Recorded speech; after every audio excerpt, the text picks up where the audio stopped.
जैसे फिजिक्स में छोटे छोटे वेक्टर्स आपस में मिलके सही डायरेक्शन के साथ एक रिजल्टेंट का निर्माण करते हैं, उसी तरीके से यूट्यूब पे या ऑफलाइन बोर्ड में टीचर्स के द्वारा बताए गए छोटे छोटे लेक्चर्स बच्चों को बड़े बड़े एग्जाम्स में सफलता दिला देते हैं।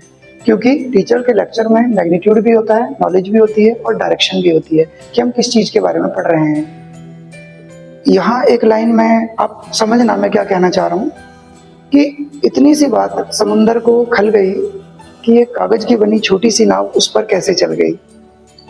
कुछ लोग सोचते थे कि फेस दिखाने में वो ही नंबर 1 है, लेकिन जब टीचर्स ने थोड़ा सा कोशिश किया तो कितना बुरा लग गया। जब उनसे उन्हीं की भाषा में बात की तो कहने लगे बड़े बदतमीज हो यार तुम।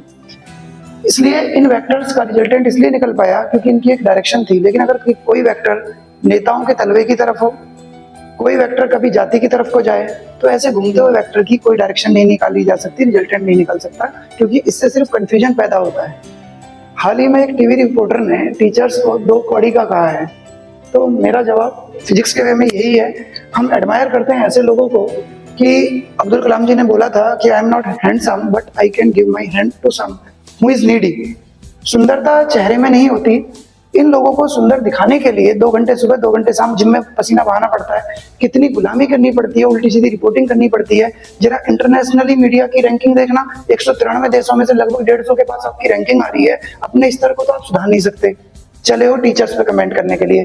टीचर्स ने अपनी पावर इस प्लेटफॉर्म के थ्रू इतनी बढ़ा ली है कि आज वो चीफ जस्टिस ऑफ इंडिया की गलती को भी निकाल के पॉइंट आउट कर रहे हैं।